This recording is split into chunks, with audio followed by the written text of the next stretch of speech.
जी नमस्कार दोस्तों, मैं एडवोकेट विजय कुमार राय आपका अपने इस यूट्यूब चैनल के माध्यम से हार्दिक स्वागत और अभिनंदन करता हूं। मैं रोजाना की भांति आपके समक्ष law legal justice legal awareness के तहत नए नए कानूनी विषयों पर परिचर्चा करने के लिए तत्पर और तैयार रहता हूं।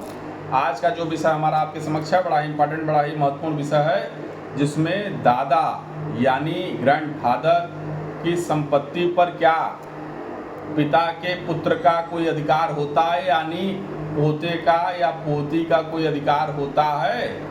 यही मेरी आज की परिचर्चा आज आपके समक्ष है और ये बहुत ही महत्वपूर्ण विषय है।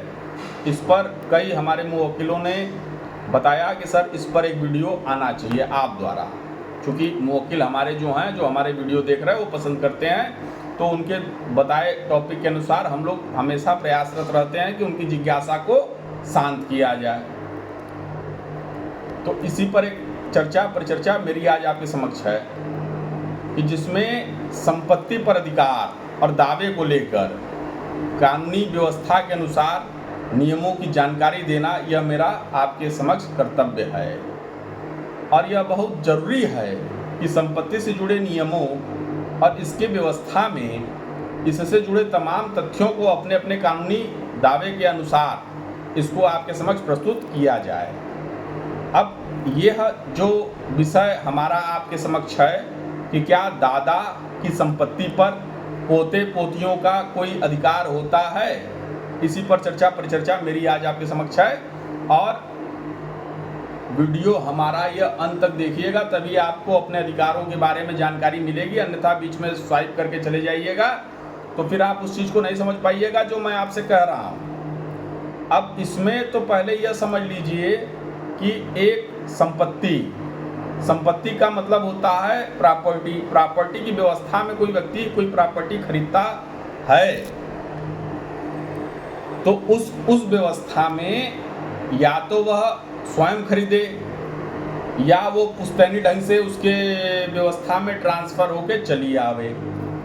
अब यह प्रश्न उठता है, अब मैं बार बार इसीलिए आपसे कह रहा हूं कि यह पूरी जानकारी आप पूरा वीडियो देखेंगे तभी आपको समझ में आएगा। बीच में स्वाइप करके चले जाएंगे सर तो नहीं समझ में आएगा, इसलिए स्वाइप न करिए और इसको इस तरीके समझिए।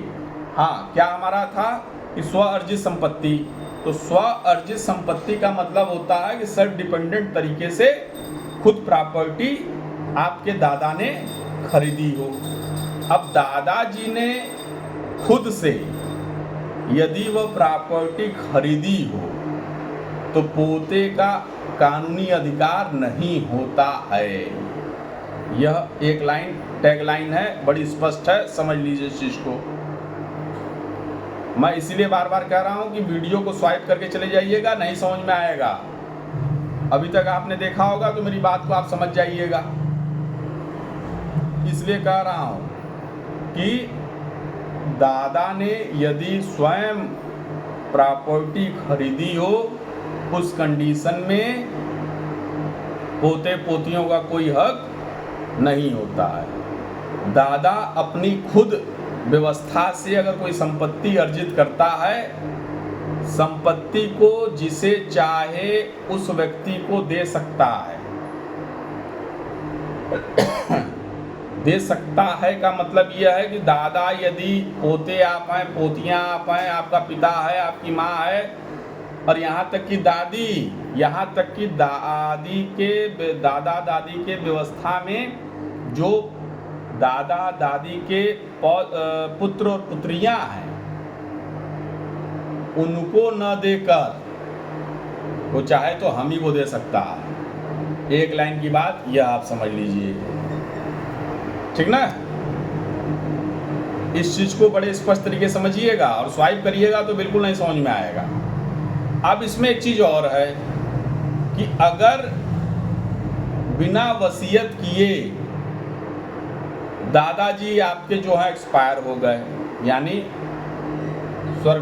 स्वर्गवासी हो गए, तो उनकी संपत्ति उनके तत्काल कहे के प्रथम वरीयता वाले कानूनी वारिसों जैसे पत्नी, अब जैसे दादाजी एक्सपायर हो गए, उस कंडीशन में उनके कानूनी वारिस कौन आएंगे? आपकी दादी आएंगी, उसके बाद आपके पिता आएंगे, उसके बाद उनकी पुत्रियां आएंगी, तो उस संपत्ति पर कानूनी अधिकार इन्हीं लोगों का होगा। अगर पोते यानी आपके पिता जिंदा हैं तो वह दादा की संपत्ति में किसी तरीके से हिस्से के दावा नहीं कर सकते या किसी भी हिस्से की व्यवस्था में दावा नहीं कर सकते।